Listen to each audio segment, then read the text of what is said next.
Chapter 3 reproductive health. Hello student, आज की video में हम डिस्कस करने वाले हैं सीयूईटी बायोलॉजी का एक मोस्ट इंपॉर्टेंट चैप्टर जो कि है रिप्रोडक्टिव हेल्थ। यहाँ पर हम एनसीईआरटी तो कवर करेंगे ही करेंगे, साथ ही साथ कुछ इंपॉर्टेंट बातों को भी कवर करेंगे।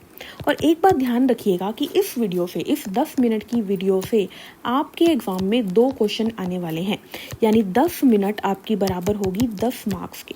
तो देरी न करते हुए शुरू करते हैं इस सेशन को, वन शॉट वीडियो को। तो हेलो नमस्ते, आई एम दीपाली गोयल। स्वागत है आप सभी का, आप सभी के अपने चैनल साइंस मैजिक पर। तो आज हम पढ़ेंगे रिप्रोडक्टिव हेल्थ के बारे में। देखिए, रिप्रोडक्टिव हेल्थ में सबसे पहली बात जो आपको याद रखनी है वो ये है कि WHO यानी वर्ल्ड हेल्थ ऑर्गेनाइजेशन का मानना है कि रिप्रोडक्टिव हेल्थ का मतलब है जब आप physically, socially, emotionally, behaviourally well हो तो उसे बोलेंगे reproductively healthy person. Family planning का प्रोग्राम कब शुरू हुआ था? तो 1951 में शुरू हुआ था हमारे इंडिया के अंदर। तो ये हो गया हमारा पेज खत्म। इसके बाद आपको याद रखना है, इस पूरी एनसीईआरटी के अंदर 4 ऐसी फुल फॉर्म्स दी हुई है, इन चारों को पढ़ना है। RCH यानी reproductive and child health care, MMR यानी मैटरनल मोर्टेलिटी रेट यानी माँ प्रेग्नेंट लेडीज का मरने की rate, IMR infant mortality rate बच्चे का मरने का, एंड CDRI है सेंट्रल ड्रग रिसर्च इंस्टीट्यूट जो कि लखनऊ में है, जिसने सहेली डिस्कवर की थी ओरल पिल। ठीक है, डिस्कस करेंगे आगे। इसके बाद आपको ध्यान रखना है एक अलग वर्ड एमनियोसेंटेसिस के बारे में। देखिए, एमनियोसेंटेसिस क्या होता है?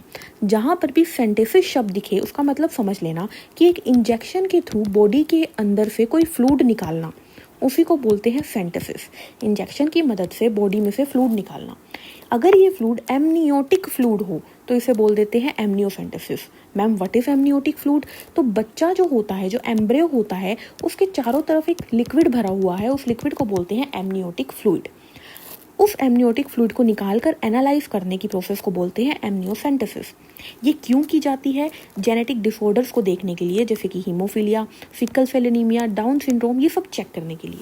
लेकिन इस एमनियोटिक फ्लूइड से हमें जेंडर ऑफ द चाइल्ड भी पता लगता है, सेक्स ऑफ द चाइल्ड भी पता लगता है, जिसकी वजह से फीमेल फीटिसाइड बहुत ज़्यादा होने लगी, क्योंकि पता लग जाता था लड़की होने वाली है तो लड़कियों को मार दिया जाता था।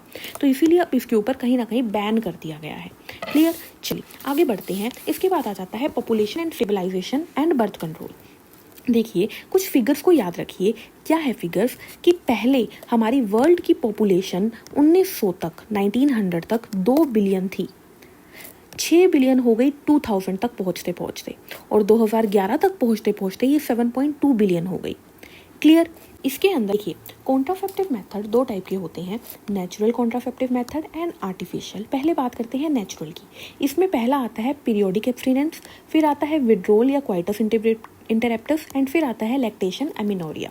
अब देखिए, पीरियोडिक एब्स्टिनेंस में क्या होता है? पीरियोडिक मतलब टाइम टू टाइम। यहाँ पर एक मंथ में जब 10 से 17 डे आता है, 10 to 17 डे, जिसमें ओव्यूलेशन के चांसेस होते हैं, उस टाइम पे क्वाइटस नहीं किया जाता, तो अपने आप क्या होगी, चांसेस कम हो जाते हैं प्रेगनेंसी के। विड्रोल, जिसे क्वाइटस इंटरप्टस भी कहते हैं, इसमें क्या होता है, जब मेल जो होता है during the time of ejaculation, जैसे ही उसको लगता है सीमेन इजैक्यूलेट होने वाला है, वो उससे जस्ट पहले वेजाइना से पेनिस को रिमूव कर देता है। ये है विड्रोल। विड्रोल मतलब निकाल लेना। क्वाइटस इंटरप्टस मतलब क्वाइटस के बीच में एक इंटरप्शन आना, एक प्रॉब्लम आना। नेक्स्ट आती है लैक्टेशन एमनोरिया। देखो क्या होता है कि प्रेगनेंसी के जस्ट बाद जब मदर बच्चे को फीड करवाती है, उस टाइम को बोलते हैं लैक्टेशन पीरियड। उस टाइम पे ओव्यूलेशन नहीं होती, यानी एग नहीं बनते, यानी कि मेंस्ट्रुअल साइकिल नहीं चलती। अब वो नहीं होगी तो ऑब्वियसली वहाँ पर चांसेस ऑफ प्रेगनेंसी नहीं होंगे। तो अगर उस टाइम पे क्वाइटस किया जाता है तो उसे बोलते हैं लैक्टेशन एमेनोरिया। लेकिन ध्यान रखिएगा, नेचुरल के तीनों मेथड जो हैं वो प्रॉपरली 100% श्योरिटी नहीं देते। अगले आते हैं आर्टिफिशियल मेथड। आर्टिफिशियल मेथड में आता है barrier method, intrauterine devices, oral pills, surgical method, injections and implants. इन सबको एक एक करके हम डिटेल में डिस्कस करेंगे। इसके अलावा आपको याद रखनी है मैरिज की एज क्या है। फीमेल में 18 और मेल में 21। आइडियल कंट्रासेप्टिव कौन सी होती है? जो यूज़र फ्रेंडली हो, इजीली अवेलेबल हो, जिसके ना हो साइड इफेक्ट या बहुत कम साइड इफेक्ट हो, इफेक्टिव हो, रिवर्सिबल हो, और ये सेक्सुअल ड्राइव पे कोई असर ना डाले। तो ये पेज हो गया ख़त्म। अब चलते हैं बैरियर मेथड पे। बैरियर मेथड हो सकते हैं कॉन्डम्स, डायाफ्राम, सर्वाइकल कैप या वोल्ट्स। कॉन्डम्स जो होते हैं वो मेल भी यूज़ कर सकते हैं, फीमेल भी यूज़ कर सकते हैं। लेटेक्स या थिन रबड़ का बना होता है, डिस्पोजेबल होता है, खुद से यूज़ किया जा सकता है और ये प्राइवेसी को बचा के रखता है, इंसान को बताने की ज़रूरत ही नहीं ना, खुद यूज़ कर लेगा। Diaphragm, cervical cap and volts, ये सिर्फ फीमेल यूज़ कर सकती है, रबड़ का बना होता है और इसे बार बार यूज़ किया जा सकता है। कॉन्डम को एक ही बार यूज़ किया जा सकता है, एक बार यूज़ करके फेंकना पड़ता है। डायाफ्राम, सर्वाइकल कैप, वोल्ट्स को बार बार यूज़ किया जा सकता है। नेक्स्ट आपको ध्यान रखना है, देखिए आता है IUD, इंट्रा यूट्राइन डिवाइसेस। ये आइडियल मेथड ऑफ कॉन्ट्रासेप्टिव होते हैं, सबसे ज़्यादा असरदार। 3 टाइप के होते हैं, copper releasing, non medicated, hormone releasing. Copper releasing sperm की मोटिलिटी को कम कर देते हैं, इसके एग्जाम्पल है copper T, copper 7, Multiload 375। Non medicated sperm की फैगोसाइटोसिस कर देते हैं, यानी स्पर्म को खा जाते हैं, जैसे कि Lippes loop. And hormone releasing ऐसा यूट्रस के अंदर ऐसी कंडीशन बनाते हैं कि अगर जाइगोट बन भी जाए तो वो इम्प्लांट नहीं होगा। For example LNG20, प्रोजेस्टास्टर्ट। याद रखिएगा, यहाँ से एक क्वेश्चन पक्का आएगा, यहाँ से एक क्वेश्चन पक्का आएगा। चलिए आगे बढ़ते हैं। इसके बाद हमारे पास आ जाते हैं ओरल पिल। ओरल पिल के बारे में आपको याद रखना है कि ये टैबलेट की तरीके से ली जाती है, इसीलिए इन्हें पिल कहते हैं। क्वाइटस के अंडर 72 आवर्स ले लेना होता है, यानी 3 दिन के अंदर अंदर ये दवाई लेनी ज़रूरी होती है। इसमें इंसान को या तो प्रोजेस्टेरोन की दवाई दी जाती है या प्रोजेस्टेरोन प्लस एस्ट्रोजन के कॉम्बिनेशन दिए जाते हैं। ये क्या करते हैं, ये ओव्यूलेशन नहीं करवाते फीमेल में, मतलब एग नहीं रिलीज होने देते, और साथ ही साथ सर्वाइकल म्यूकस की क्वालिटी ख़राब कर देते हैं, जिससे कि स्पर्म की एंट्री ना हो पाए। ओरल पिल में सबसे फेमस पिल है सहेली, जो कि 1 हफ्ते में 1 बार लेनी पड़ती है, नॉन स्टेरॉयडल होती है और ये CDRI लखनऊ ने बनाई है। इम्प्लांट्स की बात करते हैं। इम्प्लांट्स बिल्कुल ओरल पिल की तरह होते हैं, यानी कि इसके अंदर भी प्रोजेस्टेरोन होगा या प्रोजेस्टेरोन प्लस एस्ट्रोजन के कॉम्बिनेशन होंगे। ये भी ओव्यूलेशन को इनहिबिट करता है, ये आपको ध्यान रखना है। लेकिन इम्प्लांट में खास बात क्या है, ये एक ऐसी डिवाइस है जो स्किन के अंदर रख दी जाती है। अब ये धीरे धीरे हार्मोन रिलीज करता है, तो ये मच लॉन्गर टाइम के लिए इफेक्टिव होता है।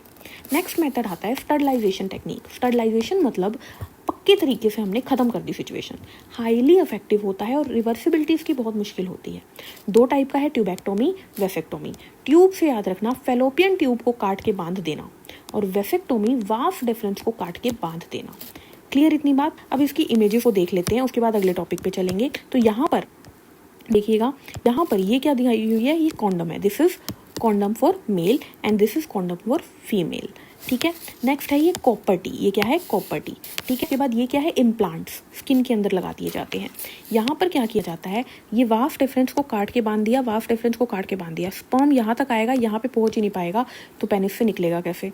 और यहाँ पर क्या है, फेलोपियन ट्यूब को काट के बांध दिया। ओवम अगर आ भी गया तो यहाँ यूट्रस में पहुंच ही नहीं पाएगा, फेलोपियन ट्यूब के इस थैमस एम्पुलरी जंक्शन पे पहुंच ही नहीं पाएगा। पहुंच भी गया तो स्पर्म नहीं पहुंच पाएगा, अल्टीमेटली जाइगोट नहीं बनेगा, फर्टिलाइजेशन नहीं होगी। नेक्स्ट आती है MTP, यानी मेडिकल टर्मिनेशन ऑफ प्रेगनेंसी की बात कर लेते हैं। MTP क्या है, मेडिकल टर्मिनेशन ऑफ प्रेगनेंसी। जानबूझ के वॉलंटरली जब हम प्रेगनेंसी को ख़त्म करते हैं, उसी को बोलते हैं MTP।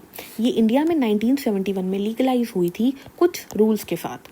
ये सेफ होती है ओनली फर्स्ट ट्राइमेस्टर में, यानी 12 वीक तक। 12 वीक के बाद ये डेंजरस हो जाती है। ठीक है। चलिए, MTP के अंदर कुछ अमेंडमेंट लाई गई। वो कब लाई गई, 2017 में। क्योंकि MTP लोग क्या करते थे, MTP करवा लेते थे, जब उनको पता लगता था लड़की है तो वो MTP करवा लेते थे। तो उसको रोकने के लिए, उस इलीगल अबॉर्शन को रोकने के लिए 2017 में MTP अमेंडमेंट एक्ट आया, बहुत सारे रूल्स आए। ठीक है। 2 डॉक्टर की जानकारी से ही आप काम कर पाएँ, कुछ भी उससे रिलेटेड रूल्स आए।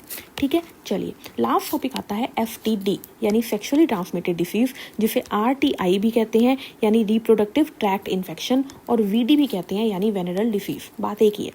NCERT में कई डिसीजेस दी हुई हैं, gonorrhoea, genital herpes, syphilis, HIV AIDS, hepatitis B, chlamydiasis, trichomoniasis, genital warts, ये सारी STDs हैं। लेकिन इनमें से HIV, herpes and hepatitis B ये नॉन क्योरेबल है। क्लियर इतनी बात? चलिए, तो ये हो गया हमारा चैप्टर खत्म। लास्ट टॉपिक आता है इनफर्टिलिटी।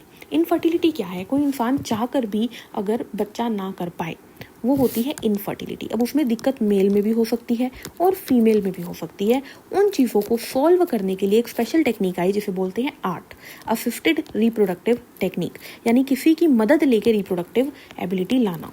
2 टाइप की होती है, in vitro, in vivo. In vitro में फर्टिलाइजेशन बॉडी की बाहर होती है, यानी कि स्पर्म और एग बॉडी के बाहर फ्यूज होंगे। जबकि इन विवो में अंदर होती है। इन विट्रो के एग्जाम्पल है स्विफ्ट, IUT, ICSI। स्विफ्ट यानी जाइगोट इंट्राफेलोपियन ट्रांसफर, IUT यानी इंट्रा यूटेराइन ट्रांसफर, ICSI यानी इंट्रासाइटोप्लाज्मिक स्पर्म इंजेक्शन।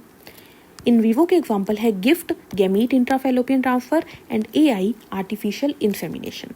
थोड़ी डिटेल में बात करते हैं, नाम से देखो। ZIFT zygote intrafallopian transfer. एक बात क्लियर है, जाइगोट को फेलोपियन ट्यूब में डाल दिया। जाइगोट को फेलोपियन ट्यूब में डाल दिया। कब डाल दिया? अंडर 8 ब्लास्टोमियर की कंडीशन में। 8 ब्लास्टोमियर की कंडीशन में तो वो जाके चिपक जाता है ना यूट्रस पे, तो उससे पहले की कंडीशन में डाल दिया। ये हो गया जिफ्ट। नेक्स्ट आता है intra uterine transfer. Intra uterine यानी कि यहाँ पर यूट्रस में डाला जाइगोट को मोर देन 8 ब्लास्टोमियर की कंडीशन को, ठीक है, क्योंकि ऑब्वियसली मोर देन 8 ब्लास्टोमियर तो सीधे यूट्रस में जाके इम्प्लांट करेगा, तो सीधे डाल दिया। अब क्या करें, अगर स्पर्म को इंजेक्शन की मदद से ओवम में डाल दिया, ठीक है, तो वो होगा ICSI यानी intracytoplasmic sperm injection. Clear. Next आता है गैमीट इंट्राफेलोपियन ट्रांसफर, यानी गैमीट को फेलोपियन ट्यूब में डाल दिया, यानी कि किसी डोनर का ओवम लेके दूसरी फीमेल की फेलोपियन ट्यूब में डाल दिया, वो हो गया गिफ्ट। लास्ट आता है AI आर्टिफिशियल इंसेमिनेशन। अगर किसी मेल का स्पर्म काउंट कम है, ठीक है, या स्पर्म उसके अच्छे नहीं है, तो उस हस्बैंड का या किसी डोनर के सीमेन को लेकर फीमेल की वेजाइना में या यूट्रस में डाल दिया। अल्टीमेटली फर्टिलाइजेशन कहाँ होगी इसमें? फीमेल की बॉडी में ही होगी, क्योंकि एग भी वही है और स्पर्म भी वही है, और यहाँ पर भी फर्टिलाइजेशन कहाँ हो रही है? फीमेल की बॉडी में हो रही है ना। तो ये दोनों क्या है? In vivo. तो this is all about the chapter reproductive health. I hope ये वीडियो आपके काम आएगी। यहाँ से आपका हर एक क्वेश्चन जो इस चैप्टर से आने वाला है वो क्लियर हो जाएगा। मिलते हैं नेक्स्ट वीडियो में। वीडियो पसंद आए तो लाइक, शेयर, सब्सक्राइब जरूर कीजिएगा। Take care, thank you, bye bye.